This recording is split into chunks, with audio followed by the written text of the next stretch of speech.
Three medical professionals wearing personal protective equipment prepare instruments in an operating rooms. Figure 10. One bioethics is an area of applied ethics that explores the many potential ethical dilemmas that can arise in medicine and related areas. Bioethics addresses questions like, what is informed consent? When, if ever, can a physician assist a patient in ending their own life? Under what conditions is it morally permissible to conduct research using human test subjects? Credit, Modification of Operating Room by John Crawford / National Cancer Institute National Institutes of Health / Wikimedia, Public Domain, Chapter Outline 10. 1. The Challenge of Bioethics 10. 2. Environmental Ethics 10. 3. Business ethics and emerging technology. Most of us think about ethical issues in our everyday lives. We might wonder, for instance, whether we have an obligation to reduce our use of plastics because of their impact on the environment. We might question whether we treated someone fairly at work or whether we acted in a way that was morally problematic. When we reflect on whether a given action is right or wrong, we are doing applied ethics. We attempt to determine the rightness of some specified action through moral deliberation and the application of ethical principles and norms. Questions in applied ethics focus on whether some action is right, and philosophers apply diverse perspectives when analyzing the morality of a specific action. Developments and advances in areas like technology and medicine can potentially create otherwise unforeseen or unexpected ethical dilemmas. In most cases, it is very difficult, if not impossible, to predict potential ethical issues pertaining to an innovation until it is already in use and in the world. Imagine, for instance, trying to predict what moral dilemmas and disruptions the internet would cause before it was created and widely used. Indeed, even after its creation and widespread adoption in the 1990s, there were still many innovations and challenges to come that would have been hard to predict. Ethical dilemmas created by new innovations emerge with use and are often confronted and debated only after they become apparent. This is why it can sometimes seem like ethical debates are always playing catch-up, that we are motivated to debate the ethical implications of something only after issues become apparent. Metaethics, normative ethics, and applied ethics are the three main areas of ethics, which are each distinguished by a different level of inquiry and analysis. Applied ethics focuses on the application of moral norms and principles to controversial issues to determine the rightness of specific actions. While people have done applied ethics throughout human history, as a field of study, applied ethics is relatively new, emerging in the early 1970s. Issues like abortion, environmental racism, the use of humans in biomedical research, and online privacy are just a few of the controversial moral issues explored in applied ethics. Making sense of these complicated issues often requires a multidisciplinary approach. Applied ethics rarely finds answers within the philosophical frame alone. While philosophy provides the normative framework for analysis by way of the ethical theories, philosophy often generates more questions than functional answers, and in the field of ethics, concerns about the right to life, social justice, and the like sometimes fall into the arena of politics. As a result, many applied dilemmas are solved and resolved through law and policy. As such, applied ethics becomes an interdisciplinary or cross-disciplinary field of study. This chapter explores major subfields in applied ethics including bioethics, environmental ethics, and business ethics and emerging technology.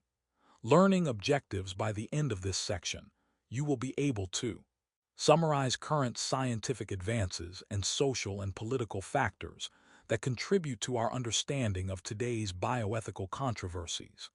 Explain the main philosophical positions in major areas of bioethical debate, including abortion, euthanasia, clinical trials, and human augmentation. Propose a position on each bioethical issue.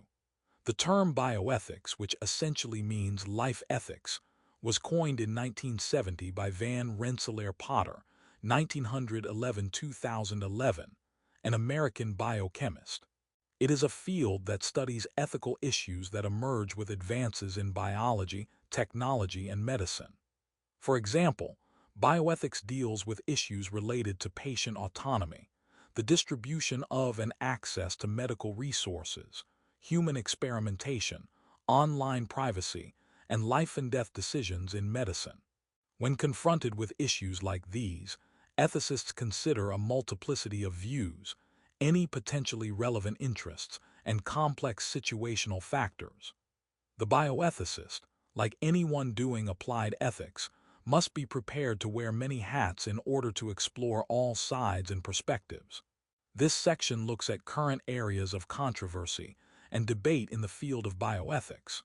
The abortion debate. This section investigates biological, political, legal, and moral aspects of the issue of abortion.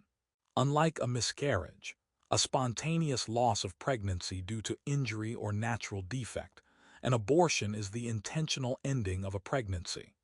When abortions are medically induced, a pregnancy is terminated using drugs, surgery, or a combination of the two. In some cases, abortions are performed out of medical necessity to save the life of a pregnant person, therapeutic abortion, while in others a person who is pregnant elects to have the procedure for other reasons. Political efforts to legalize contraception and later abortion arose as part of many women's rights movements. As shown in Figure 10.2, some countries still prohibit abortion, and others place limits on when it is allowed, such as when the life of the person carrying the pregnancy is at risk. A map of the world with shading to indicate the legality of abortion. In the following nations, regions abortion is available on request, with various gestational limits: Russia, Turkey, China, Australia, most of Europe, Canada, the United States, Argentina, and South Africa. In the following nations, regions abortion is allowed on broad social economic grounds: India, Japan, Finland, England, Ethiopia, Democratic Republic of the Congo. In the following nations' regions, abortion is allowed to save or preserve the health of the pregnancy carrier: most of Africa, most of South America, most of the Middle East, Mexico, and Poland. In the following nations' regions, abortion is prohibited entirely: Egypt, Iran, the Philippines, portions of Africa, portions of Central America. Figure 10. Two legal status of abortion around the world as of March 2022. Source: Center for Responsive Politics. Attribution: Copyright Rice University, OpenStax under CC by 4. 0 license. In the United States, the right to an abortion prior to the viability of the fetus was deemed protected by the Constitution in the historic Supreme Court decision Roe v. Wade, 1973. The court established a trimester system to guide abortion decisions. The court initially acknowledged an unmitigated right to abort in the first 3 months of pregnancy, but left it up to the government to regulate abortion in the second trimester and restrict or ban it in the last trimester if the life of the person carrying the pregnancy was not in danger. A subsequent Supreme Court decision, Planned Parenthood v. Casey, 1992, reaffirmed Roe v. Wade and ruled that state abortion regulations could not place serious obstacles in the path of someone who chose to seek an abortion before a fetus was viable. The decision also replaced the trimester system with the notion of fetal viability, or the fetus's ability to survive outside the womb, approximately at 25 to 28 weeks. Someone therefore cannot freely seek an abortion if the fetus is viable. Utilitarianism and liberal views on individual rights, normative moral theories, such as those we considered in the previous chapter, factor into how societies view abortion. In Hinduism, for example, moral actions are based on the principle of ahimsa, or non-harming, which means that in considering abortion, the choice is governed by what does the least harm to all involved, e.g., to the parents, the fetus, and society. Portions of the Vedas, Hinduism's most sacred texts, condemn abortion BBC 2009. Hinduism considers abortion wrong unless it is necessary to save the life of the person carrying the pregnancy. At the same time, in practice, abortion is common in India because some families prefer to have boy children. Dylan 2020. Utilitarianism, the consequentialist approach first advanced by Jeremy Bentham, judges an action to be moral if it provides the greatest good to the greatest number. John Stuart Mill's work on liberty popularized and adapted this idea so that it could be implemented within representative governments. Mill recognized that the natural rights of various individuals in society will often come into conflict. To maximize individual freedom, Mill proposed the harm principle. It states that a person's actions should only be limited if they harm another person. A person's speech should therefore not be curtailed unless it harms another by, for example, directly inciting violence. The harm principle became the cornerstone of 19th-century liberalism. As a result, many people living in liberal societies today evaluate the morality of abortion by weighing the rights of the pregnant person against the rights of the living organism inside the womb. Those who support abortion tend to use the term fetus for the living organism and do not regard it as a person with rights. Those who oppose abortion use the term unborn child and maintain that it has the rights of personhood. Metaphysical perspectives heavily inform the debate over whether or under what circumstances an abortion is a moral act. For some, the question revolves around what constitutes a person and what rights persons and non-persons possess. For those who embrace the Judeo-Christian view that humans have a mind, body, and soul, the question often becomes about when the soul enters the body. Personhood central to the abortion debate. The concept of personhood is best understood as a capacity humans possess that distinguishes them as beings capable of morality. Historically, philosophers like Aristotle and Emmanuel can't have identified reason as a principal factor that justifies the special value assigned to humans. Aristotle argued that rational activity is the peculiar function of humans. He thought we perfect ourselves by perfecting our rational nature. Kant located our worth and dignity in our capacity for rationality. He tells us that rational beings are called persons inasmuch as their nature already marks them out as ends in themselves. Kant 1997, 428. In other words, personhood for Kant is contingent on possessing a rational nature. The question then is when personhood begins. No one is a fully functioning rational agent the moment they are born. In fact, we categorize some humans as dependents, as unable to act as rational agents, when their reason is not fully functioning or formed, e.g., children or those with late-stage Alzheimer's. Is there some threshold or line of demarcation that distinguishes the point at which reason is sufficiently developed for a human being to be considered a person by this definition? What would it mean for a society if only those who met that threshold were guaranteed the right to life? Aristotle and potentiality. The opening of the chapter on metaphysics considered the acorn and oak tree, asking how a being, in this case the acorn, can change so radically and yet remain essentially the same thing. Plato suggested that beings in the physical world are imperfect reflections of perfect forms that are part of an invisible, non-material world. Whereas forms represent an unchanging ideal, beings in this world change. Aristotle proposed the theory of hylomorphism, which states that form is actually present in the material world and responsible for causing the acorn to actualize its potential as an oak tree. From this perspective, just as the acorn contains the essential identity of the fully grown oak tree, so does the human embryo contain the essential identity of a human being. Since the embryo contains the human essence, pro-life advocates argue that it is just as immoral to kill an embryo as to kill a human that has been born. Lee 2004. Connections. Aristotle's concept of hylomorphism is explored in greater depth in the chapter on metaphysics and the chapter on value theory. Aristotle and the soul. For Aristotle, the soul is the form of the living body. In his work on the soul, Aristotle identifies three types of souls. The soul of a plant acts upon the body so that it can survive and reproduce. The soul of a lower-level animal acts on the body so that it can survive, reproduce, perceive, and act. The soul of a human makes it possible for the body to fulfill all the purposes of a lower-level animal and carry out rational thought. Some have argued that Aristotle believed that the rational soul only entered the human body once it was equipped with organs, at 40 days or more after conception. However, this is likely a misinterpretation promoted by the Greek philosopher Alexander of Aphrodisias from 200 CE onward. In his text Generation of Animals, Aristotle conveys the belief, shared by others of his day, that ensoulment occurs upon fertilization, Bose 2012.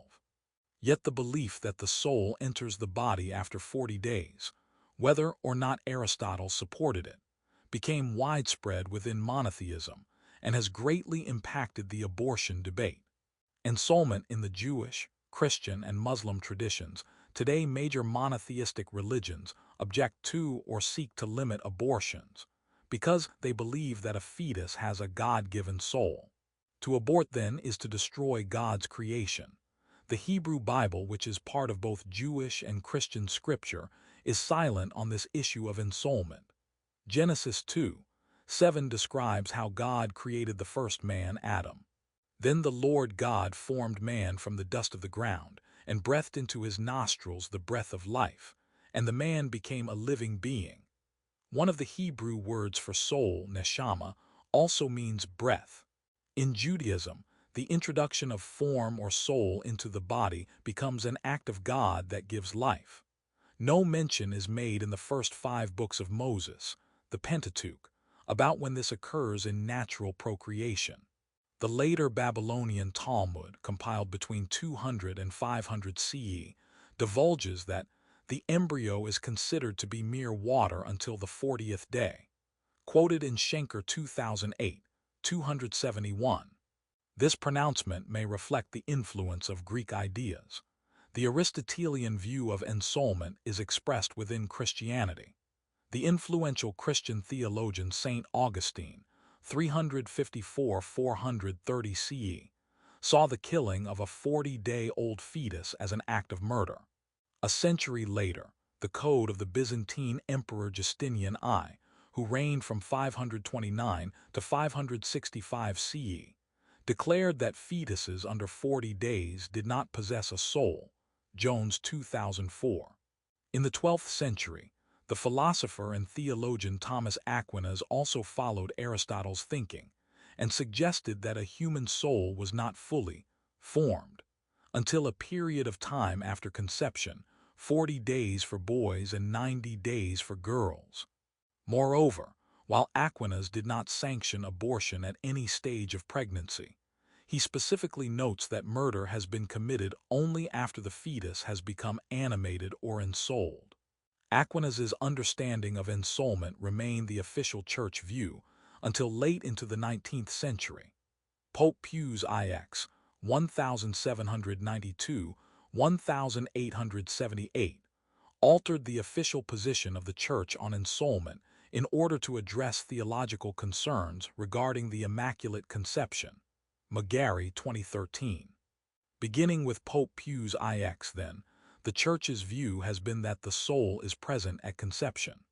According to the Hadith, which along with the Quran constitutes the central written texts of Islam, the soul enters the body 120 days after conception. Yet Islamic clerics have restricted abortions to the first 40 days or prohibited them altogether, as the Quran implores parents not to kill their children for fear of want, Albar 2001. Like in Judaism and Christianity, opposition to abortion arises from a belief in the sanctity of life that God has bestowed on his creations. Read like a philosopher. This excerpt from Thomas Aquinas's Summa Theologica addresses questions of how and why the soul should be viewed as distinct from the body, and how we might go about defining the soul. To seek the nature of the soul, we must premise that the soul is defined as the first principle of life of those things which live. For we call living things animate, I. Having a soul, and those things which have no life, inanimate. Now life is shown principally by two actions, knowledge and movement. The philosophers of old, not being able to rise above their imagination, supposed that the principle of these actions was something corporeal, for they asserted that only bodies were real things, and that what is not corporeal is nothing. Hence they maintained that the soul is something corporeal. This opinion can be proved to be false in many ways, but we shall make use of only one proof, based on universal and certain principles, which shows clearly that the soul is not a body.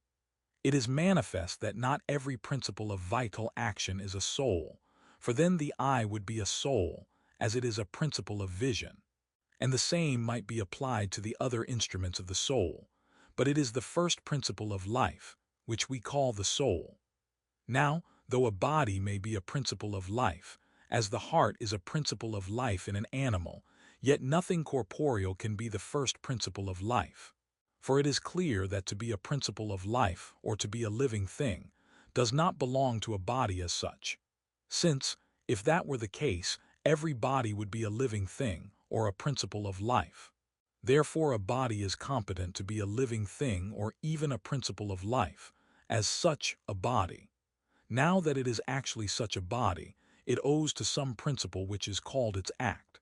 Therefore the soul, which is the first principle of life, is not a body but the act of a body.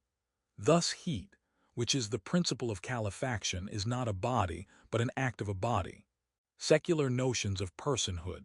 Some contemporary philosophers have laid aside a belief in a God-given soul and turned to modern views of personhood to justify both support for and opposition to abortion. Mary Ann Warren, for example, identifies 5 characteristics essential to the concept of personhood. Warren, 1973. Consciousness, in particular, the capacity to feel pain; reasoning, the developed capacity to solve new, complex problems; the presence of self-awareness and self-concepts, self-motivated and self-directed activity; the capacity to communicate messages that are not definite or limited in terms of possible content, topic, or type. Warren argues that a fetus is not a person, because it does not satisfy any of the characteristics essential to personhood.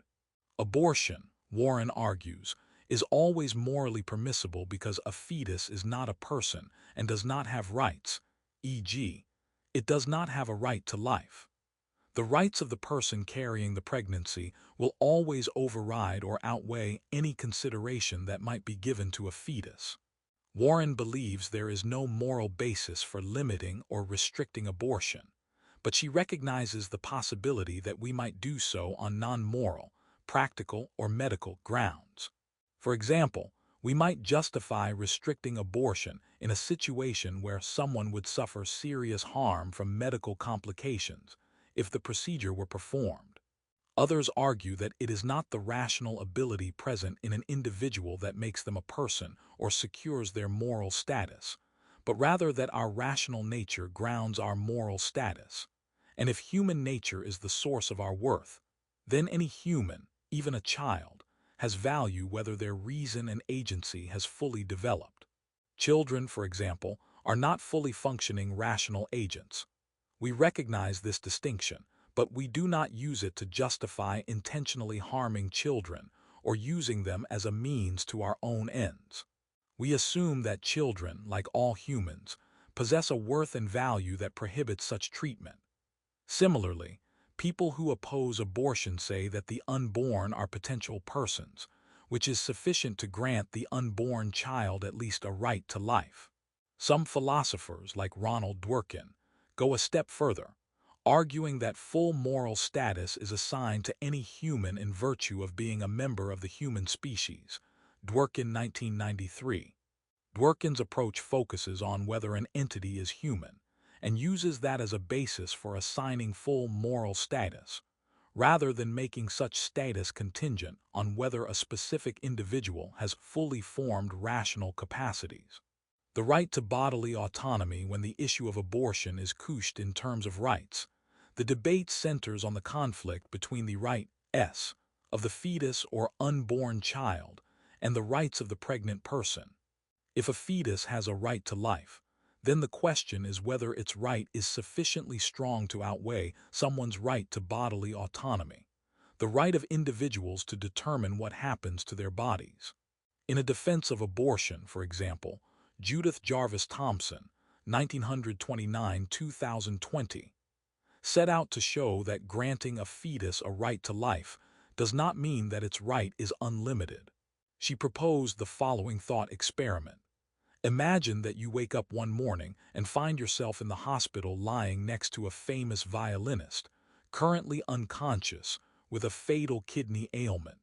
The Society of Music Lovers has reviewed all the available medical records and found you to be the only suitable match for the violinist.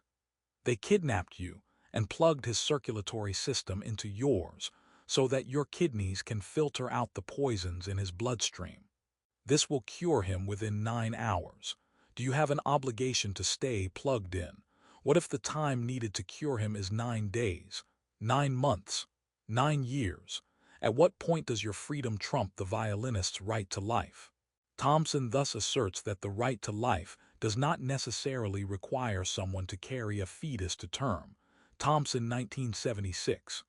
Because every person has a right to bodily autonomy, abortions are permissible in at least some cases. The sanctity of human life, one of the most pervasive moral arguments against abortion, is based on the idea of the sanctity of human life. Those who oppose abortion on religious grounds often equate abortion with murder. Broader concerns warn that if a society abandons the sanctity of human life, then it becomes easier to justify other types of killing. Singer, 1993. Within the United States, it was just a decade or so after abortion was legalized that the debate on euthanasia arose. Euthanasia, the ending a human life to avoid suffering, is controversial, as, like abortion, it confronts our belief in the sanctity of human life. Because of advances in medical technology and increased longevity, we can now preserve and extend life in a variety of ways, even when someone is critically ill, and as a result, we face new and difficult end-of-life decisions. Many families now grapple with the issues of euthanasia and physician-assisted suicide. Euthanasia, translated from Greek, simply means good death. Euthanasia can be either passive or active. In passive euthanasia, treatment is withheld or withdrawn with the expectation that a patient will die sooner than they would with continued medical intervention. In active euthanasia, a patient's life is terminated using medical interventions, e.g., administering a lethal dose of medication. In addition, euthanasia can be voluntary when it is at the patient's request, or non-voluntary when a patient is incapable of voluntarily expressing their wishes, e.g., a patient in a persistent vegetative state, and the decision must be made by someone else acting in their best interests. A hospital room with many pieces of medical equipment. Figure 10. 3. What role should the field of medicine play in end-of-life decisions? Should modern medicine facilitate termination of a patient's life in at least some situations? These are ethical concerns that did not face our ancestors, who did not have the technology to make these questions possible.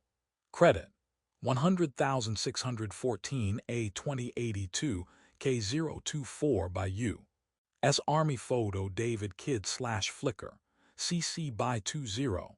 While voluntary active euthanasia is illegal in the United States, in countries such as Switzerland, the Netherlands, Belgium, Luxembourg, and Canada, various laws mandate dosages for lethal injection for the terminally ill who request help with this form of euthanasia.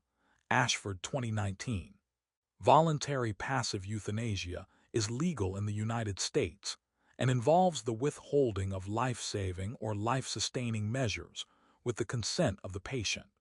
The most common form of this kind of euthanasia is an advance directive known as a DNR, or Do Not Resuscitate order, in which a person provides written instructions ahead of time, in the form of a living will, not to restart the heart if it stops, and or not to put the person on a respirator if they cannot breathe on their own. Non-voluntary passive euthanasia is the same withholding of treatment, but without consent of the patient. This form of euthanasia can occur when a person has not made a living will, another form of advance directive, and is not conscious or competent to make the decision about whether to extend care on their own behalf. Physician-assisted suicide, PA, refers to a practice in which a physician provides the means, i.e., a prescription for a lethal dose of medication, and or information to assist a patient in ending their own life. The American Medical Association has denounced physician-assisted suicide as unethical and is aligned with some significant court cases in its position, AMA 2016. Though a controversial practice, the passage of Death with Dignity laws has legalized the practice of physician-assisted suicide in California, Colorado, the District of Columbia, Hawaii, Maine, New Jersey, New Mexico, Oregon, and Washington. Death with Dignity 2021. Physician-assisted suicide is distinguished from euthanasia because the patient terminates their own life, whereas euthanasia involves the active or passive termination of the patient's life by a physician.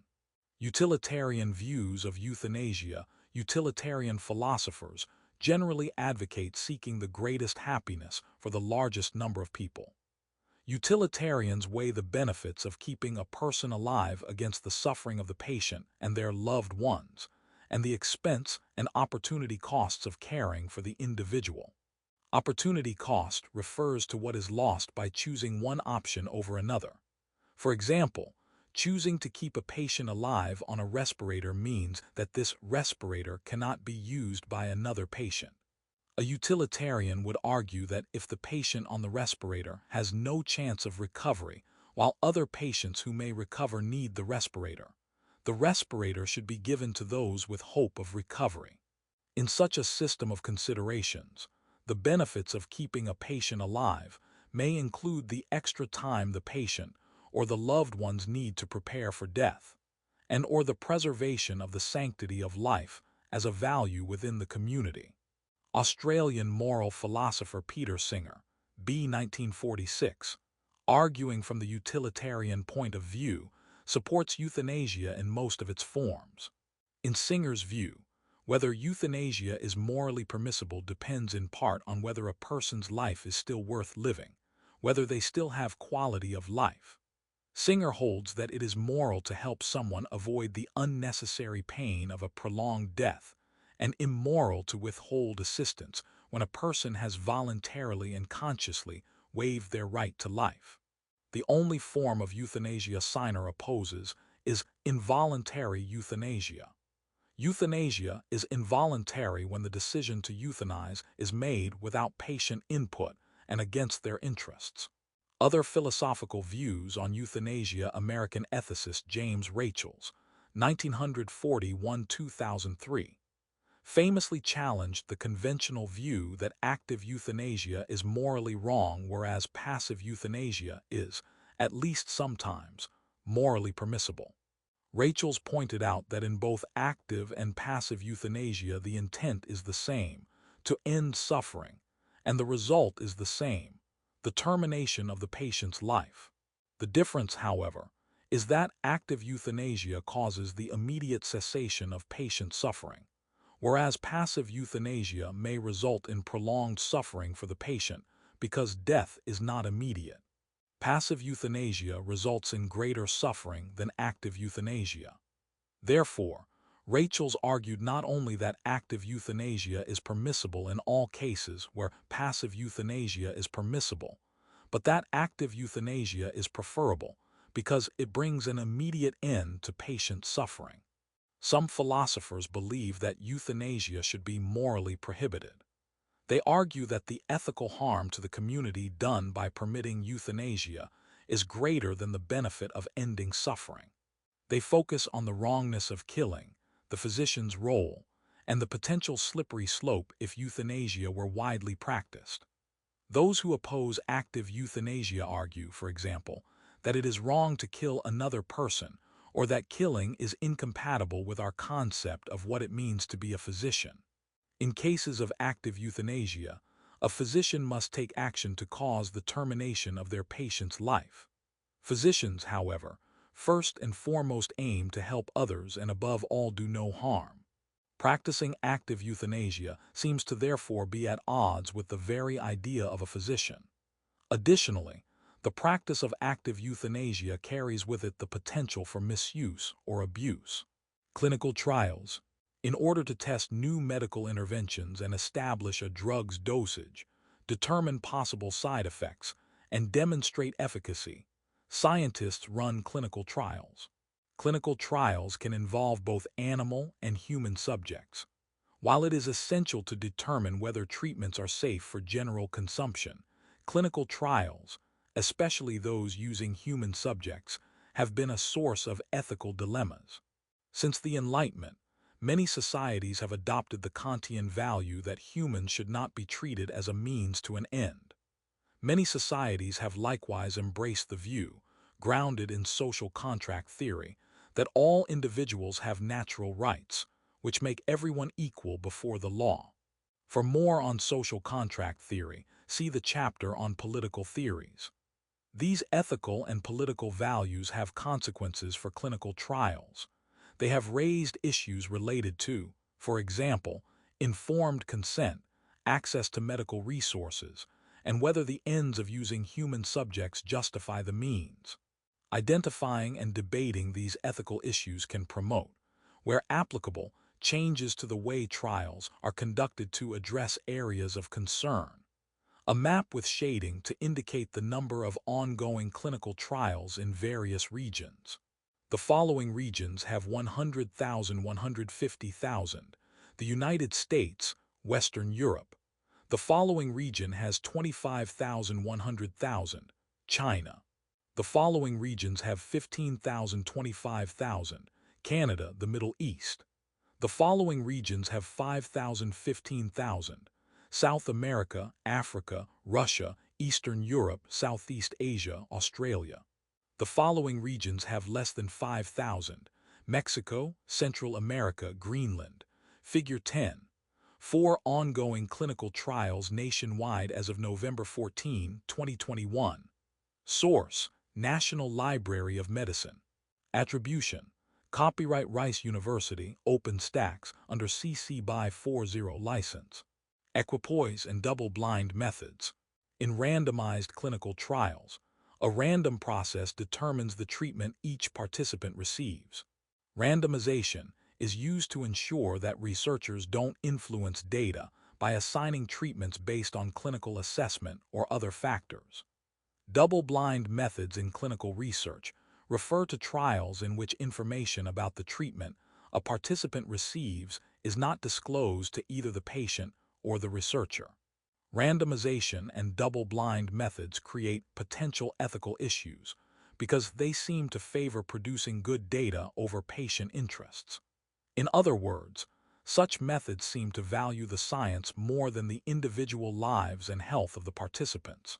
The principle of clinical equipoise offers a way to conduct randomized trials in a way that balances the interests of participants and aims of science. A trial satisfies the principle of clinical equipoise when 1. There are no treatments that exist that are better than the ones being used in the trial, and 2. Clinical evidence does not favor the use of one of the treatments in the trial for the participants involved. If it obtains, clinical equipoise suggests that a trial does not sacrifice the interests of participants in the pursuit of scientific information and data. It balances the interests of trial participants and scientific interests in a clinical trial, so one isn't pursued at the expense of the other. 4 guiding principles. Trials involving human subjects have historically been a source of difficult ethical issues. There are 4 main ethical principles that can guide our thinking whenever faced with ethical issues in physician and patient or researcher and participant relationships, namely the principles of autonomy, beneficence, non-maleficence, and justice. Principle of autonomy. The principle of autonomy states that in clinical settings, patients have a right to exercise agency or self-determination when it comes to making decisions about their own health care. In clinical trials, participant autonomy is protected when potential participants are entered in a trial only after giving their informed consent. Informed consent means an individual is provided all the relevant information about a trial to make their own decision about whether to participate. Participant autonomy and informed consent protect participants from exploitation. Principle of beneficence. The principle of beneficence proposes that we should act in ways that benefit others or that are for the good of others. In research settings involving human subjects, researchers satisfy beneficence by considering the interests of participants, ensuring participants are treated fairly, and considering the good of research subjects in addition to advancing science. See clinical equipoise above. Principle of non-maleficence. The principle of non-maleficence states that we should act in ways that do not cause harm to others. In clinical settings, non-maleficence requires that patients are not unnecessarily harmed. In some cases, a procedure, treatment, or test may result in some harm to the patient. Physicians practice non-maleficence when any potential harms are considered, and patients are subjected only to those that are necessary for effective treatment.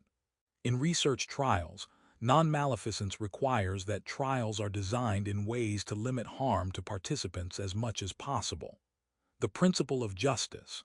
The principle of justice insists that the distribution and practice of health care should be equitable or fair. In clinical settings, the way patients are treated and the care they receive should be similar in relevant circumstances, and similar cases should be treated similarly. In clinical trials, the principle of justice dictates that researchers treat all participants fairly and equally. Researchers should not, for instance, give special treatment to some participants. Additionally, trial design and participation requirements should be fair and promote the impartial treatment of participants. In the arena of human experimentation, modern safeguards and guidelines were created in response to historical cases of exploitation and abuse. The Nuremberg Code, for example, represents the first attempt to establish guidelines for clinical trials created in response to the abuses and horrors perpetrated by Nazi physicians during World War II. The creation of institutional review boards, IRBs, was another method to mitigate ethical issues posed by clinical trials. IRBs comprised of experts in science, medicine, and the law are tasked with reviewing and vetting parameters of trials to protect participants and identify potential issues.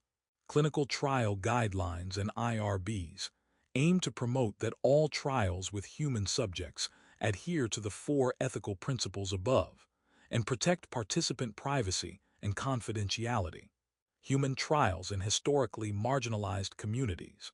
Historically marginalized communities and members of vulnerable populations have been especially susceptible to exploitation when participating in trials and research involving human subjects. Vulnerable populations have been particularly susceptible to coercion. Coercion, whether explicit or implicit, undermines a person's autonomy because it makes informed consent and the exercise of agency impossible. It can occur, for instance, in cases where researchers do not explain the parameters of a trial or misrepresent it in some way to elicit consent from prospective trial participants. In the United States, the Tuskegee Syphilis Study, 1930 to 1972, is perhaps the most notorious example of a trial that exploited individuals from marginalized communities.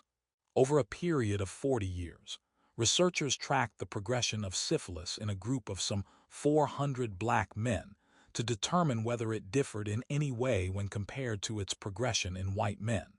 The subjects were black sharecroppers who, like many Americans, were experiencing increased hardships and difficulties because of the Great Depression, 1929 to late 1930s. The desperate situation of potential subjects was exploited by recruiters who used the allure of free food and medical care to get their consent to participate in the study. The trial aimed to study the progression of untreated syphilis in human subjects. Researchers not only withheld the fact that participants had syphilis, but also intentionally withheld treatment as well. Even when a treatment for syphilis was discovered in 1947, penicillin, subjects in the Tuskegee experiment still received no treatment. The interests and rights of trial participants, e.g., their health, well-being, autonomy, and life, were ignored and abused for the sake of science. Taylor, N.D. The Tuskegee experiment and experimentation conducted by Nazi physicians on human subjects during World War II are examples in which vulnerable populations are exploited and treated as expendable in the pursuit of scientific knowledge. When subjects are recruited in exploitative trials, their consent is often a consequence of coercion, whether explicit or implicit. Issues of coercion occur when recruiters, for example, withhold important information about the trial, misrepresent trial goals, take advantage of participants, desperate situations, and fail to adequately bridge language barriers to ensure trial parameters and participation requirements are understood. Normative moral frameworks applied to clinical trials. The four main ethical concepts discussed above can and should guide decision-making in a clinical setting. Not only do normative moral frameworks provide additional and more robust guidance for moral decision-making and conduct, but their application to specific issues can also shed light on why we support the adoption of ethical practices. Utilitarians like Jeremy Bentham, 1740–1832, and John Stuart Mill, 1806–1873, proposed that the rightness of an action is determined by its consequences, by what it produces. They argued that we act morally when our actions produce the greatest happiness for the greatest number. In clinical trials, the utilitarian emphasis on consequences and, in particular, happiness provides a framework that may help us balance scientific research goals and the interests of human research subjects. Mill argued that we should assess the morality of an action from the standpoint of an impartial, benevolent spectator. We are impartial when we consider everyone's happiness, including our own, equally, and don't give preference to some individuals or some groups' happiness or interests over others. We are benevolent when we strive to choose those actions that produce the most overall happiness and do not sacrifice the happiness of some for the happiness of others. Clinical trials ought to weigh the interests of human subjects carefully and be conducted in ways that do not sacrifice the subjects' interests for the sake of science. Research is often funded by the private sector.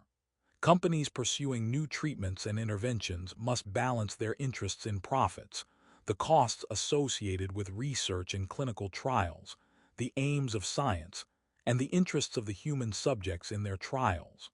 If decisions are not made with these interests in mind, it is possible that choices in how clinical trials are conducted may be made not based on producing the greatest overall happiness, but rather to increase overall profits for certain individuals or private groups. Connections. The chapter on normative moral theory provides a framework for the philosophy of utilitarianism and deontology. A deontologist like Kant would examine the relevant rules and norms that apply to clinical trials.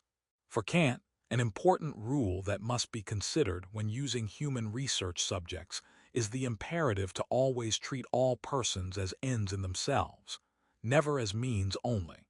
In other words, Kant believed that all people have inherent worth and value that is not dependent simply on usefulness for some end or goal. Kant's ethics emphasizes the rights of human subjects and makes clear that potential research subjects must make an informed, free decision whether to participate in a clinical trial. Additionally, human beings' rights cannot be ignored or denied because some other end, e.g., the goals of science, profits, or even greater human interests, is deemed more valuable. A Kantian approach would affirm the rights, choice, and autonomy of trial participants. Care ethics takes a character-centered approach, but it makes the values of caring central in our moral deliberation and decision-making.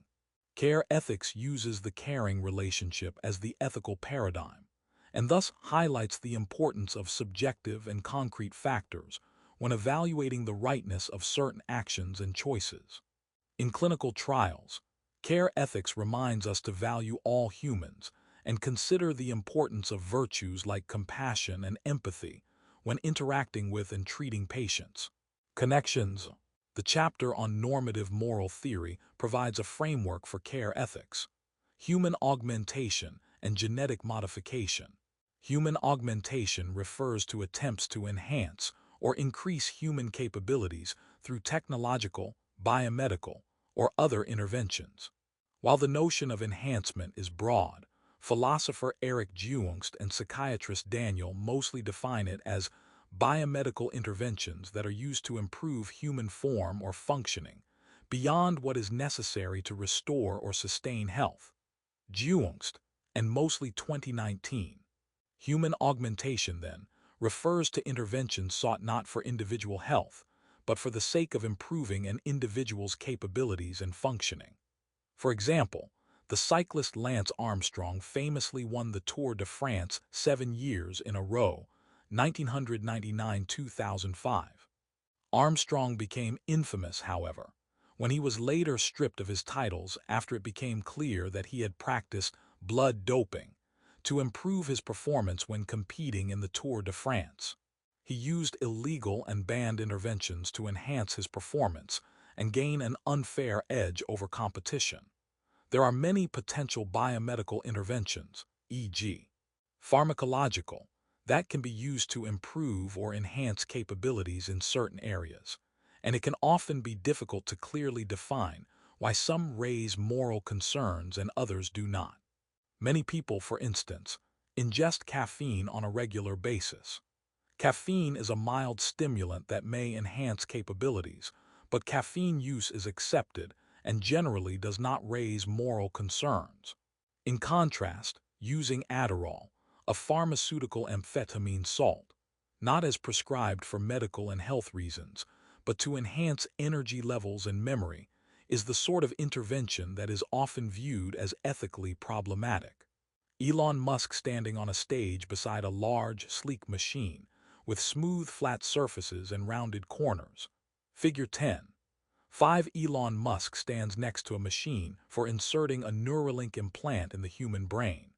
This implant is designed to make it possible for people to operate devices like smartphones and computers using their minds. Credit: Elon Musk and the Neuralink Future by Steve Jurvetson/Flickr, CC by 2. 0.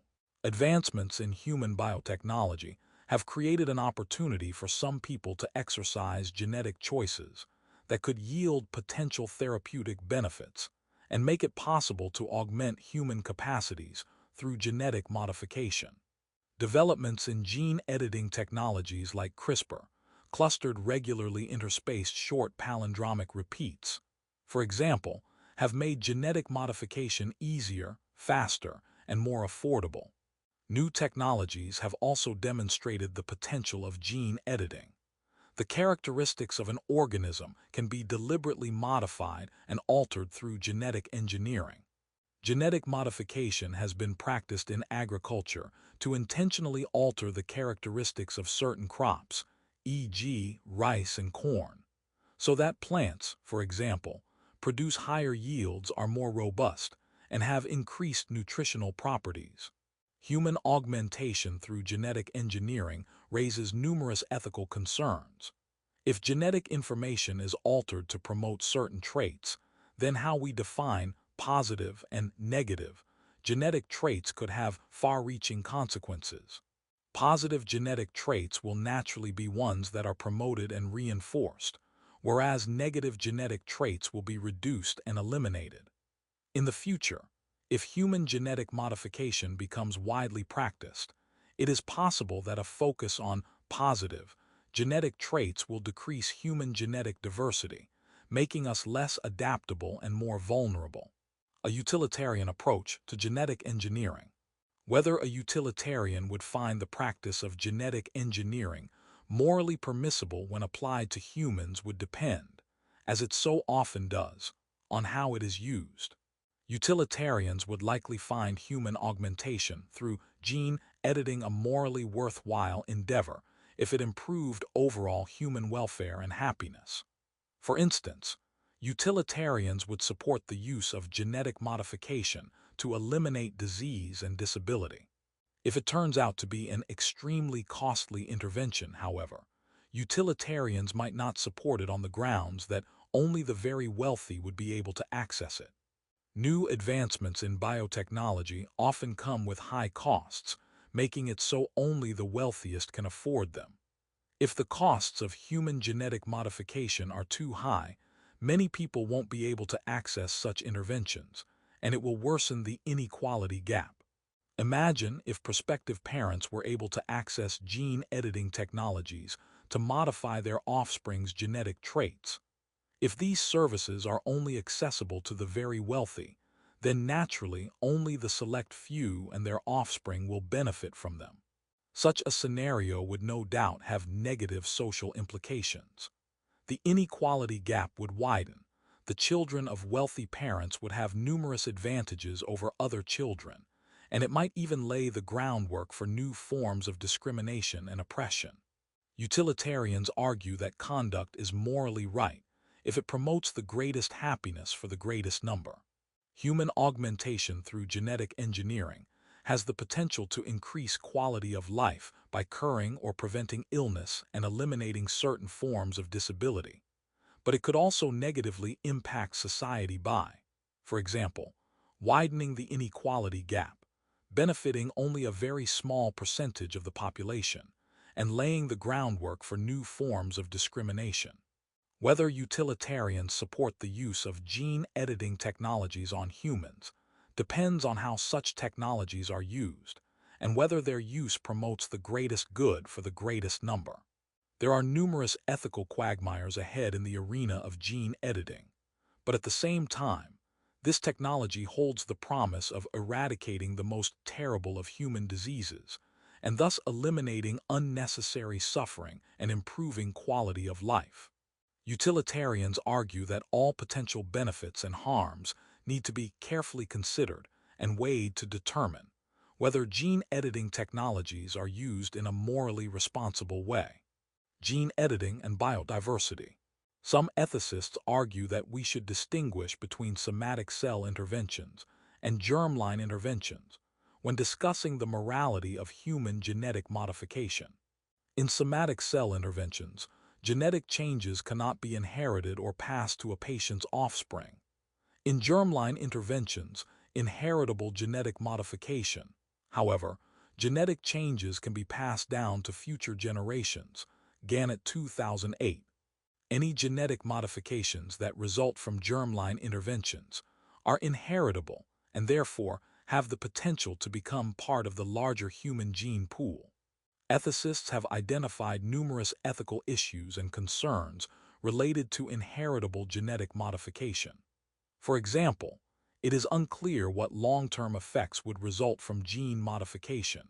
Future generations cannot consent to genetic modification, and germline interventions may have a negative effect on biodiversity. Some ethicists also argue that the distinction between therapy and enhancement is morally relevant when considering genetic modification. A gene editing therapy, or negative genetic modification, is an intervention that is pursued to restore normal function, whereas a gene editing enhancement, or positive genetic modification, is an intervention that is pursued to enhance or increase normal capacities and functioning. Gannett 2008. Ethicists argue that genetic modification is morally permissible when it aims at therapy and morally impermissible when it aims at enhancement. A therapy only aims to return an individual to a normal state of health, but an enhancement aims to go beyond an individual's normal capabilities. In cases of enhancement, however, interventions are pursued because patients possess a desire to go beyond their current capacities. The latter run a greater risk of having unknown and long-term effects on the gene pool and genetic diversity. Genetic diversity is important for any species to thrive, evolve, and adapt. If genetic engineering is widely practiced, it is possible that modification will focus on certain favored traits. This would result in less biodiversity within the species and would threaten humanity in unforeseen ways. For instance, it is possible that a less diverse gene pool would make the human species vulnerable to some unknown future illness. The concern is that the more homogeneous and narrow our gene pool becomes, the less adaptable we become as a species. Like all technologies that are new and that push the boundaries of what's possible, it is hard to imagine all the possible positive or negative consequences that exist on the horizon until we use them and are able to gather data to help us better understand the implications of their use. Patenting of genetic material. Before 1980, the United States did not consider living organisms patentable because they were considered naturally occurring entities.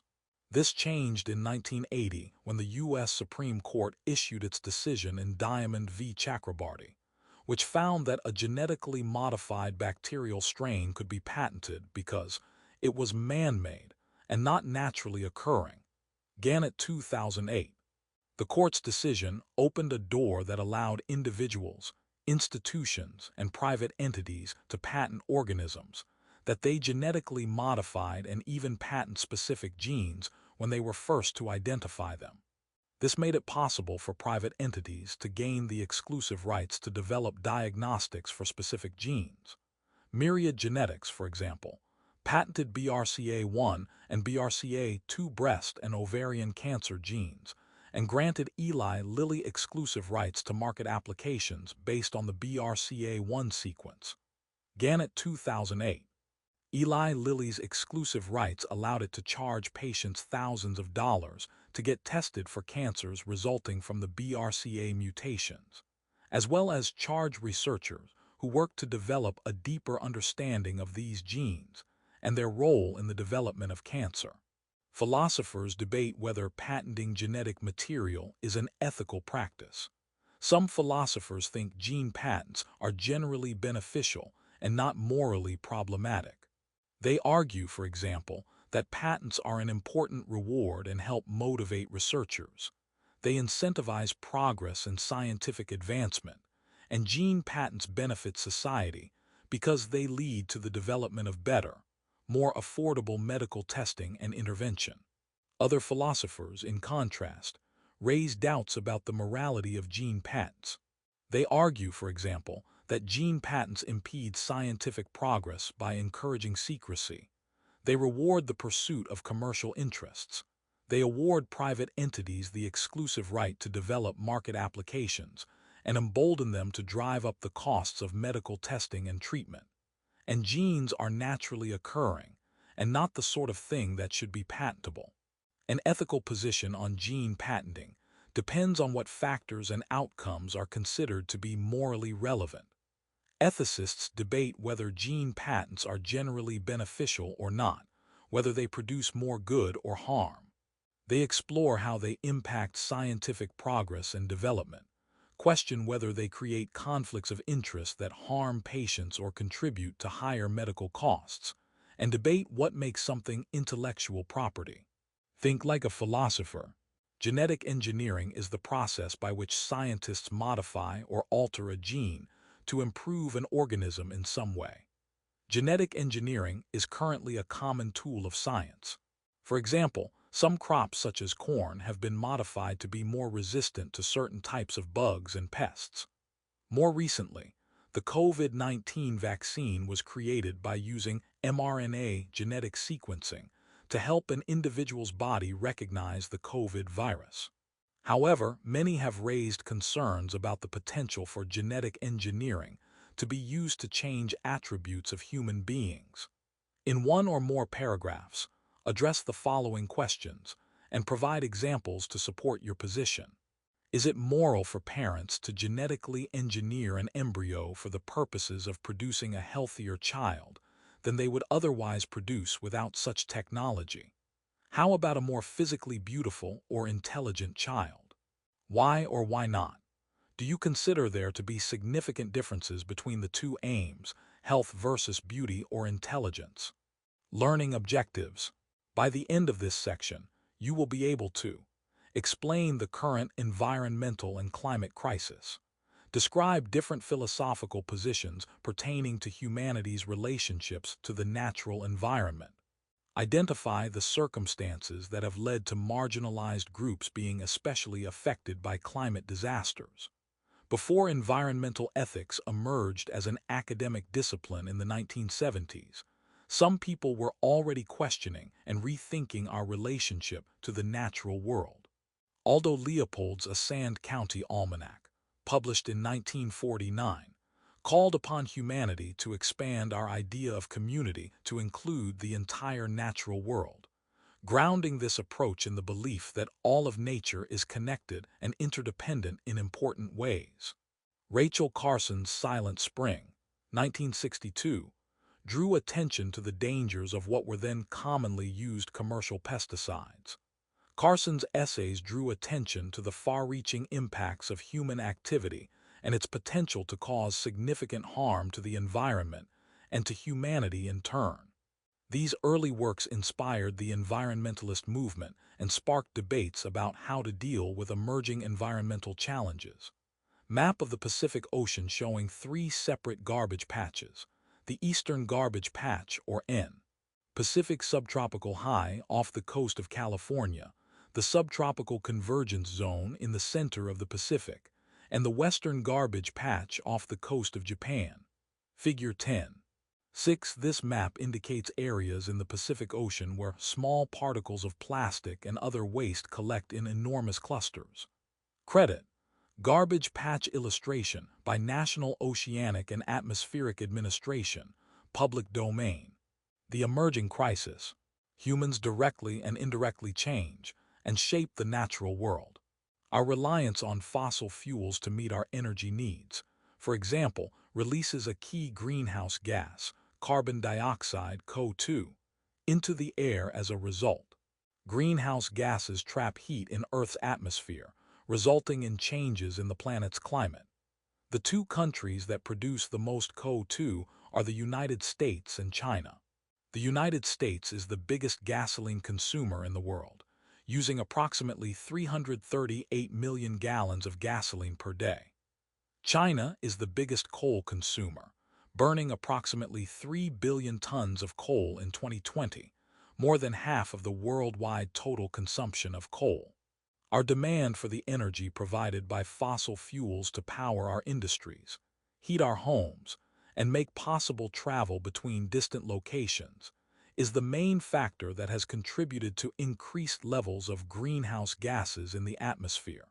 Human activities have had and continue to have significant impacts on the natural world. The term anthropogenic climate change refers to changes in Earth's climate caused or influenced by human activity. Severe weather and natural disasters are increasing in frequency and intensity because of the changing climate. As just one example, record-setting wildfires were experienced in recent years in both the United States and Australia. In a span of just 5 years, 2017-2021, the United States experienced 4 of the most severe and deadliest wildfires in its history, all of which occurred in California. The 2017 Tubbs Fire, the 2018 Camp Fire, the 2020 Bay Area Fire, and the 2021 Dixie Fire. In 2020, Australia experienced its most catastrophic bushfire season when roughly 19 million hectares burned, destroying over 3,000 homes and killing approximately 1.25 billion animals. Distant view of the landscape with enormous clouds of smoke rising from fires burning on the ground. Figure 10. 7. The wildfires that affected Australia in 2020 are one among many effects of climate change that have harmed both human and animal life in recent years. Credit: Australian Wildfires by National Interagency Fire Centre /Flickr, public domain.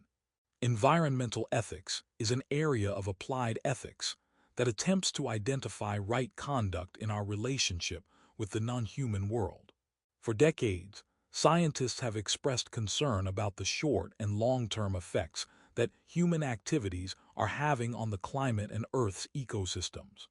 Many philosophers argue that in order to change our behaviors in ways that result in healing of the natural world, we need to change our thinking about the agency and value of the non-human elements, including plants, animals, and even entities such as rivers and mountains that share the globe with us. Political and legal dimensions.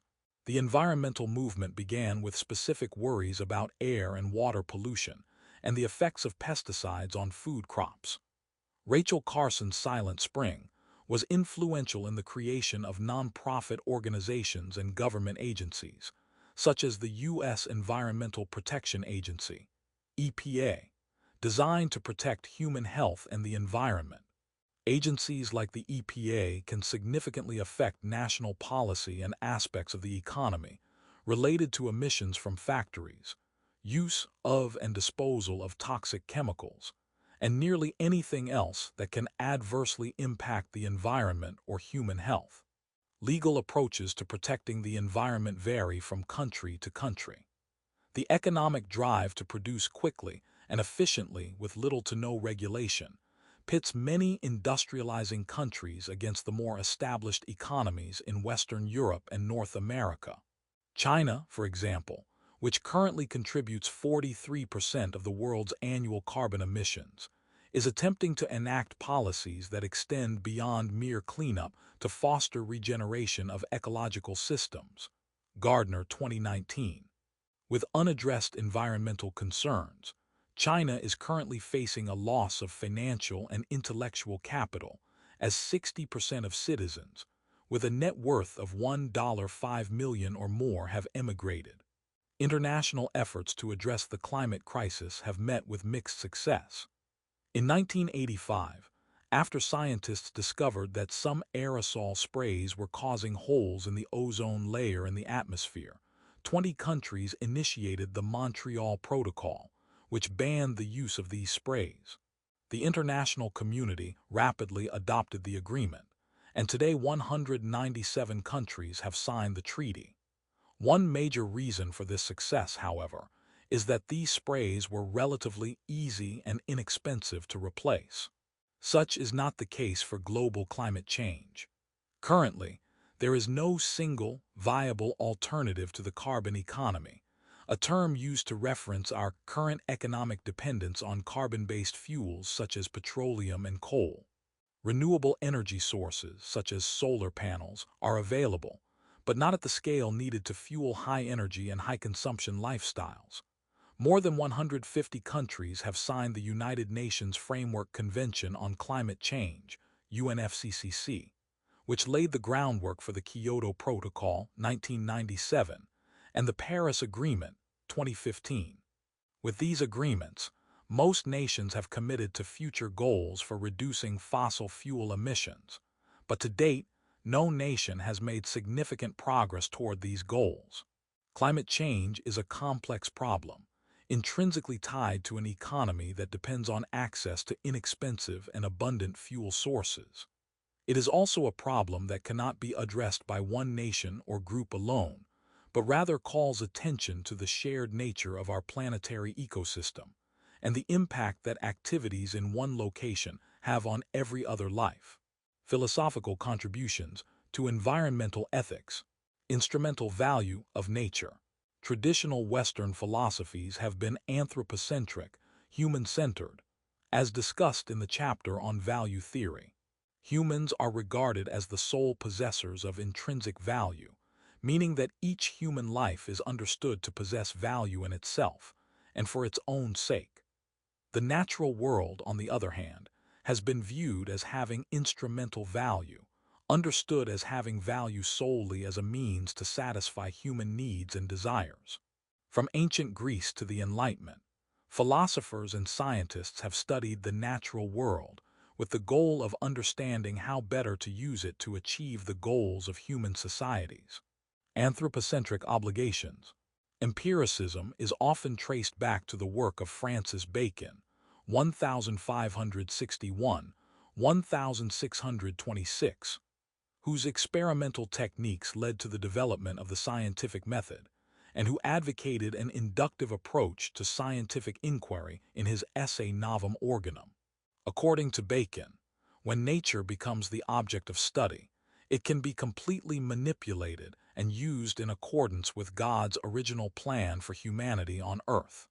Bacon held the prevailing Christian view that God gave human beings dominion over the non-human world. Unlike an autonomous subject, an object can be treated without regard, manipulated for study, and exploited as a resource, all of which occurred as capitalism evolved in Western countries. Bacon, 1878. Contemporary Western societies have viewed science and technology as an important vehicle for empowering humanity to manipulate and control nature, to force nature to bend to our will. Early advocates of the environmental movement in the West associated this anthropocentric, human-centered perspective with the environment crisis.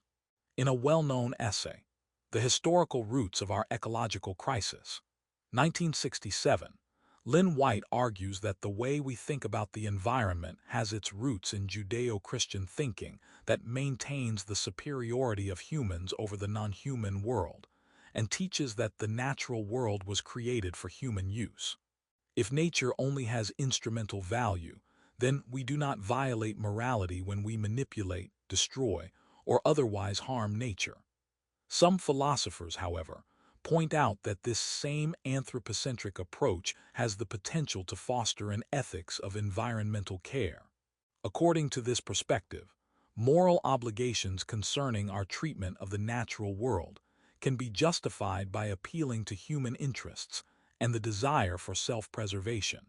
For example, we might argue that all humans have an interest in having access to clean air and drinkable water, and in ensuring the longevity of Earth for future generations to enjoy.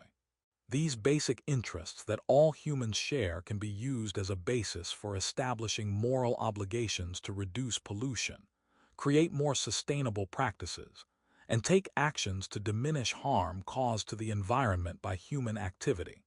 In People or Penguins, The Case for Optimal Pollution, 1974, for example, William Baxter offers an unapologetically anthropocentric environmental ethic. Baxter adopts a traditional view that assigns intrinsic value only to persons. He proposes that the fact that some harm has come to certain aspects of the non-human world is, in itself, not enough to justify moral responsibility. Damage to penguins or sugar pines or geological marvels is, without more, simply irrelevant. Baxter, 1974, 5. That acknowledged, Baxter goes on to state that a moral obligation to the non-human world does exist, because human interests are intrinsically tied to the natural world. When it comes to pollution, for example, Baxter argues that we have a moral obligation to balance the benefits we get from causing pollution with the harm caused by pollution, to establish a level of pollution that is optimal. One proposed solution to the environmental crisis, in line with an anthropocentric approach, is to levy taxes on people and corporations when their activities are deemed detrimental to society and/or to planetary health. Currently, in the United States, many states levy extra taxes on the purchase of cigarettes and alcohol, above and beyond the established sales tax. These extra taxes are justified by pointing out that these products are detrimental to human health and that their consumption puts an unnecessary burden on the state's health care systems. Some economists recommend using a similar approach to control environmental impact. In this scenario, a tax cost or liability would be imposed on companies or individuals who cause harm to the environment. A carbon emissions tax is an example of such a tax. Of course, rewarding positive behavior could also work, for example, by giving tax breaks or other types of rewards to organizations that are working toward environmental sustainability. These policies align with the anthropocentric approach, in that they hold organizations accountable for the harm they are doing to human society and human interests. Deep ecology and the intrinsic value of nature. In stark contrast to the anthropocentrism that has long dominated Western thinking about the environment, deep ecology, a term first coined by Norwegian philosopher Arne Nies, 1912-2009, assumes that all living things are valuable in their own right, Nies, 1973. If all life has intrinsic value, then all life is deserving of respect. Deep ecology thus advocates a practice of restraint when it comes to the environment and to non-human life. Deep ecology argues that we need to fundamentally change how we think about ourselves and our relationship to nature. This approach proposes that it is wrong to view ourselves as individual, separate entities. Instead, all of nature, including human beings, should be understood in terms of their relationships with everything else. This interrelatedness implies a responsibility to act in ways that respect the intrinsic value of all living things and promote life in the broadest sense. For deep ecologists, a first step in this approach is to become sensitive to and aware of the deep relationships that exist between everything in nature.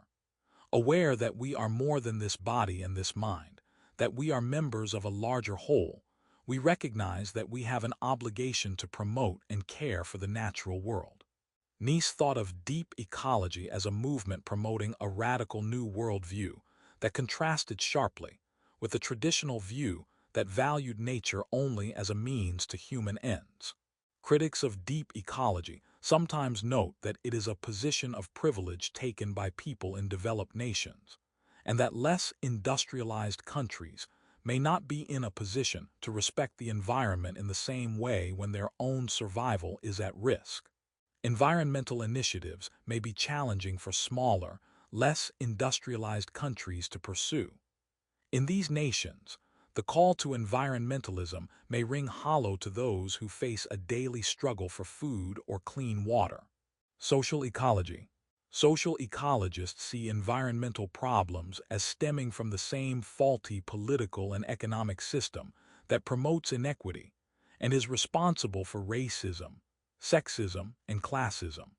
In this view, capitalism has created a system of domination over both humanity and nature, and has turned nature into just one more commodity. Murray Bookchin, 1921-2006, an American political philosopher and a founder of social ecology, was highly influential in this line of thought. Bookchin believed that most, if not all, of the problems that make up our current environmental crisis are the result of long-standing social problems. He argued that the only way to address our ecological problems is to address our social problems. Bookchin proposed that we change society by rejecting large political structures and big business and empowering smaller, locally based groups that are more tied to their environments and thus more environmentally aware. Landscape with 3 large wind turbines. Figure 10. 8 wind is a renewable energy source in that there is theoretically an infinite supply of it. Wind farms have been popping up in the landscape in many parts of the world. Credit. Wind Turbines by Zechariah Judy/Flickr, CC by 20. Concerns have also been raised about the unequal impact environmental problems have on different segments of society. Robert Bullard's 1990 book, Dumping in Dixie, argues that environmentalism is intertwined with issues of racial and socio-economic equity. It is thus not just an issue of individual health, but rather a concern about the health of communities. Historically marginalized communities in particular are statistically more likely to be exposed to environmental dangers. One egregious and well-publicized example of these types of dangers is the water crisis in Flint, Michigan. In 2014, it was realized that drinking water in Flint was contaminated with high levels of lead. This contamination was the result of a decision made by emergency managers appointed by the state government to switch Flint's water supply from the Detroit water system to the Flint River in order to save money. The Flint River water not only contained bacteria and carcinogens, but also leached lead from the pipes that brought water to people's homes. As a result, many suffered from rashes, hair loss, and elevated blood levels of lead, Denchak 2018. Another example can be seen in the South Bronx, in New York City. This area is sometimes referred to as an island of pollution, as it lies at the confluence of three major highways. The pollution from the traffic has resulted in an increase in asthma diagnoses and asthma-related hospitalizations in those living in this neighborhood, the majority of them Black Americans, Latinos, and new immigrants. Butini 2018. Similar differences in environmental dangers can be observed on a global scale. A 2016 United Nations report reported that people in developing countries are more likely to live on land that has been exposed to contamination and chemical pollutants than those in wealthier nations. United Nations 2016.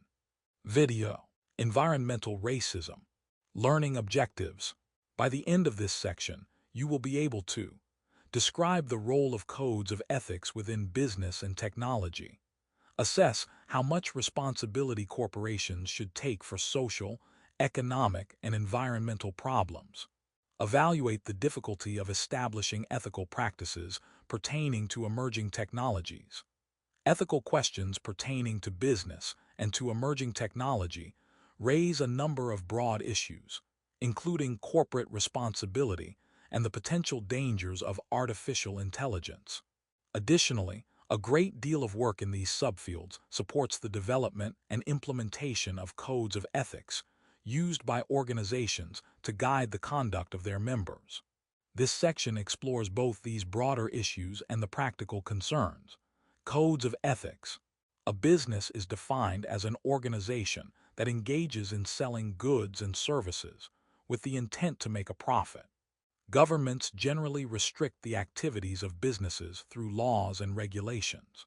To ensure that their members act in accordance with these laws and regulations, and to meet additional goals that reflect the values of the societies in which they operate, businesses often create a code of ethics. These codes outline what actions are and are not permissible for an organization and for its individual employees. They address concrete matters, such as bribery, discrimination, and whistleblowing, while also laying out guidelines for how to accomplish environmental and social goals and how to build and maintain trust and goodwill. Businesses are not the sole entities, however, that issue such codes of ethics. Professional organizations serving specific groups, such as nurses and teachers, also issue these codes, and members must study them and commit to abide by them in order to be qualified as members of these professional organizations. Within the fields of science and technology, for example, the Institute of Electrical and Electronic Engineers Computer Society, IEECS, provides a wealth of resources for computer science and engineering professionals, including education, certification, research, and career and solution centers. In 2000, the IEECS adopted the Software Engineering Code of Ethics and Professional Practice, which defines the ethical obligations of software engineers.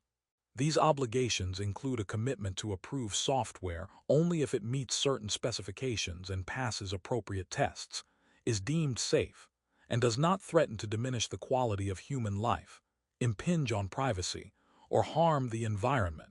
IEEECS ACM Joint Task Force 2001. Determining what would constitute outcomes such as diminishing the quality of life or impinging on privacy ties these concrete codes of ethics to larger questions that involve normative moral theories and political debate. Corporate responsibility. Businesses range from small, family-owned organizations to large corporations. Governments often allow for businesses to classify themselves as one or more legal entities, each of which must fulfill specific legal requirements. Corporations are considered to be single entities distinct from the individuals who compose them. Early in the modern era in the West, A business was understood to be a collection of individuals who could be held responsible if something went wrong. Historians of business trace the birth of the modern corporation to the Dutch East India Trading Company, founded in 1602. As noted, modern corporations are legal entities understood to be separate from the individuals who work there. This definition allows individuals to engage in business practices without necessarily bearing the legal consequences of the business's actions. Instead, the business entities are held accountable and usually punished with financial penalties.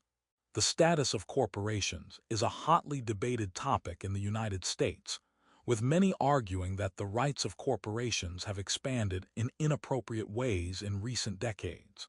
For example, the Supreme Court of the United States recently ruled that companies can contribute to political elections, and that some for-profit corporations may refuse on religious grounds to cover birth control in their employee health plans. Totenberg, 2014. Some argue that these legal rights challenge or threaten other ethical expectations acknowledged in contemporary U.S. society. We can rationally ask whether the legal rights of corporations also imply that these entities have moral responsibilities. Moreover, to whom are corporations morally responsible? Shareholders, employees, customers, or the community? Interests of shareholders and stakeholders. In 1970, Milton Friedman published a now-famous essay in the New York Times in which he argues that businesses have a moral responsibility to increase profits. Friedman, 1970. Friedman makes the case that all individuals acting on behalf of a firm have an obligation to make decisions that will result in the increase of a business's profits, and thus the profits of shareholders. He argued that employees that make decisions on behalf of a company are obligated to take whatever actions will maximize profits. From Friedman's perspective, it is the responsibility of government to impose regulations that rein in businesses, which should be motivated only by a desire to benefit themselves, so that they don't act in ways that cause harm to society. A company, Friedman argued, is owned by shareholders, who have a right to the maximum return possible on their investment. Shareholders, also referred to as stockholders, are individuals who own a share of a corporation. Shareholders invest capital and receive a positive return on their investment when a company is profitable. Friedman's position favors the interests of the shareholders. Stakeholders, in contrast, are any individuals who have a stake in a business's operations. Stakeholders include but are not limited to employees, customers, shareholders, communities, and the like. So while the term shareholders refers to a relatively narrow group of individuals who have invested capital and own a portion of a given corporation, the term stakeholders refers to a much wider group and includes individuals who have not simply invested money but who are affected by the business's operations. Some argue for the view of shareholder primacy, that a firm's managers ought to act solely for the interests of shareholders, based on deontological grounds. Such positions appeal to the concept of duty to justify an obligation to promote the interests of shareholders. In this view, shareholders invest capital and own a portion of a company, and executives are tasked with running the firm in the shareholders' best interests. In contrast to shareholder primacy, stakeholder theory argues that managers should seek to balance the interests of all stakeholders, where a stakeholder is anyone who has a stake or interest, including a financial interest, in the firm. Moriarty, 2021. While shareholder theory asserts that the principal obligation is to increase the wealth of shareholders, stakeholder theory differs insofar as it advocates using corporate revenue in the interests of all stakeholders. Safety and liability. Today, corporations in the United States are held to standards of workplace safety established by the Occupational Safety and Health Administration, OSHA, created in 1971. Such government regulation of corporations is relatively new. After the Industrial Revolution, which began in the mid-18th century, Manufacturing created new work models based on production efficiency, some of which created hazards for workers. Early classical economists like Adam Smith, 1723–1790, advocated for a laissez-faire, or hands-off, approach to business, in which there was minimal interference on the part of government in the activities of companies or manufacturing firms. Smith, 2009. Once the Industrial Revolution was well established, workers in factories were expected to labor for long hours with few breaks, in very dangerous conditions. They received little pay, and children were commonly part of the workforce. While philosophers like Karl Marx and Friedrich Engels called for a revolutionary change, to replace the capitalist economic system with a communistic system, others called for political reforms. Marx and Engels, 2002. Little by little, laws were passed to protect workers, beginning with the 1833 Factory Act in the United Kingdom, UK Parliament ND. Construction site with workers wearing safety helmets and bright orange vests. Figure 10. 9 safety helmets and other protective equipment are a common sight at construction sites today, but safety was not always a primary concern in the workplace. Credit. SRR Construction employees reached 12-year milestone of working safe by Savannah River site/Flickr, CC by 20. More recent legislation affords employees the right to lodge confidential complaints against their employer. Complaints may point to hazards in the workplace, work-related illnesses, or anything else that endangers employee health and safety. If concerns are verified, the company must correct these violations or face fines from the government. Cutting costs in manufacturing processes, while it theoretically should increase shareholder profits, can be dangerous to both employees and the public and ultimately harm a company's long-term profits. For example, consider the Firestone Ford tire controversy at the turn of the 21st century. An investigation into unusually high rates of tire failure, which resulted in thousands of accidents and 271 fatalities worldwide, brought forth multiple lawsuits and a congressional investigation in the United States. These were Firestone tires on Ford vehicles. Millions of tires were recalled, costing Firestone and Ford billions of dollars. Consequently, a number of executives at both companies resigned or were fired. Jones, 2000. Meaningful work. Modern multinational corporations are entities that operate throughout the world, the largest employing over 1 million people. The relationship between corporations and their employees is an important area of focus in business ethics. Analyzing the moral obligations that corporations have toward their employees is more important than ever as large firms continue to gain power and control within the market. We spend a significant part of our lives at work. The experience of working is one that most people are familiar with. The Scottish moral philosopher Adam Smith, 1723–90, famously expressed concern with the trend he observed toward increased specialization in work in order to improve efficiency and increase production. While good for production and profits, Smith observed that specialization made work repetitive, mindless, and mechanical. Smith, 2009. Smith worried that such work was harmful because it wasn't meaningful in the sense that it didn't require skill, offered workers no opportunities to make choices, and was highly repetitive and uninteresting. While Smith expressed concern about the lack of meaningful work, he did not believe businesses have an obligation to provide it. Unlike Smith, later philosophers such as Norman Bowie have argued that one of the moral obligations of the firm is to provide meaningful work for employees. Bowie, 1998, 1083. Applying a Kantian perspective, Bowie develops a robust concept of meaningful work based on the belief that people must always be treated as ends in themselves. To treat people as ends means respecting them as rational agents capable of freely directing their own lives. He argues that to treat a person as anything other than an end is to strip them of their moral status. Bowie characterizes meaningful work as work that 1. A worker freely chooses, 2. Pays enough for a worker to satisfy their basic needs, 3. Provides workers opportunities to exercise their autonomy and independence, 4. Fosters rational development, 5. Supports moral development, and 6. Does not interfere with a worker's pursuit of happiness.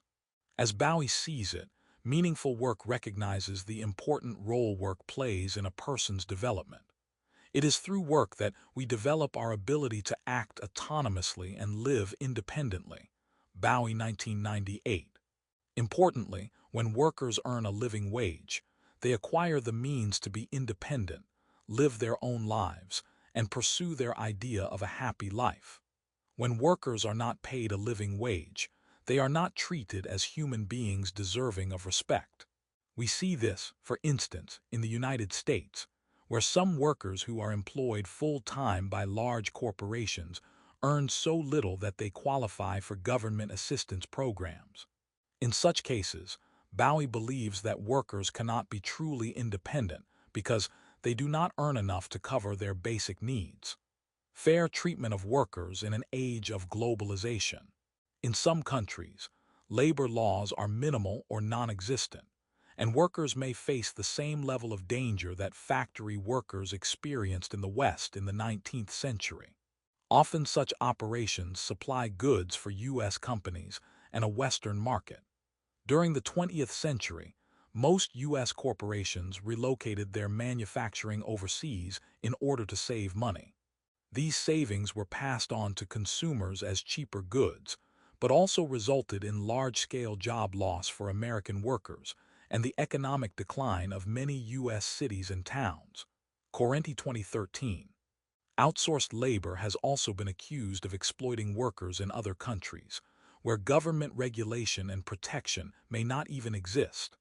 On the one hand, if there is no law to violate, some may argue that corporations are not doing anything wrong.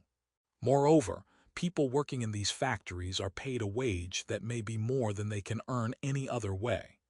Nonetheless, most would acknowledge that there must be some standard of morality and fair employment practices, even when the government does not provide it. Regardless of where labor is procured, it carries dilemmas regarding balancing just treatment of workers with company profits. Equity through affirmative action. Affirmative action refers to taking positive steps to increase the representation of women and minorities in areas of employment, education, and culture, from which they have been historically excluded. Fullenwider, 2018. The goal of increasing representation of underrepresented and historically excluded groups is understood to be desirable not simply to increase diversity, but also to provide examples that affirm possibilities for those in underrepresented and marginalized groups. Affirmative action has never mandated quotas, but instead has used training programs, outreach efforts, and other positive steps to make the workplace more diverse. The goal has been to encourage companies to actively recruit underrepresented groups. In application processes, e.g., for employment or college admissions, affirmative action sometimes entails giving preference to certain individuals based on race, ethnicity, or gender. Such preferential selection has been the driver of much of the controversy surrounding the morality of affirmative action. Critics of affirmative action argue that it encourages universities to admit or companies to hire applicants for reasons other than their merit. If preference is given to individuals based on race, ethnicity, or gender, then admissions and employment become not about what a person has done and shown they can do, but about factors unrelated to performance. The concern is that we unfairly preference less qualified individuals over those who are more qualified simply to achieve greater diversity and representation. This raises an important question about the purpose of the application process. Is the goal of having individuals compete through an application process to ensure that a university or business is able to select only the best candidates? Or is it to promote social goals like the representation of underrepresented groups? Some argue that employers who hire or promote based on qualifications, regardless of race or gender, are doing the right thing, and that specifically seeking members of a particular race or gender for a position challenges the institution's own success and competitiveness. An institution's ability to compete and succeed depends on the quality of its workforce. Instead of focusing on the hiring or application process, we should instead focus on ensuring that individuals from underrepresented groups are able to be competitive on their own merit. Another potential problem concerning preferential selection is that individuals from groups that have historically been excluded may be viewed as less qualified even when they were admitted or hired solely based on their own merit and achievements. In other words, affirmative action may inadvertently make it harder for qualified and competitive individuals from underrepresented groups to be taken seriously or to fulfill their responsibilities. Contemporary American philosophers have provided various supports for affirmative action practices. James Rachels, 1941-2004, argued that giving preference based on race is justifiable because white people have enjoyed privileges that have generally made it easier for them to achieve. While so-called reverse discrimination may harm some white people, Rachel's thought by and large it was a positive practice that helped groups who have historically faced discrimination. Judith Jarvis Thompson, 1929-2020, similarly, endorsed job preferences for women and African Americans as a form of redress for their past exclusion from the academy and the workplace. Fullenwider, 2018. Mary Ann Warren, 1945-2010, similarly argued in favor of preferences as a way to make the admission and hiring process fair. As Warren saw it, in a context of entrenched gender discrimination, such preferences could very well improve the overall fairness of the process. Fullenwider, 2018. Ethics and emerging technologies. Almost everyone in the contemporary world uses technologies such as cell phones and computers, but few of us understand how these devices work. This ignorance hampers our ability to make informed decisions as a society regarding how to use technology fairly or judiciously.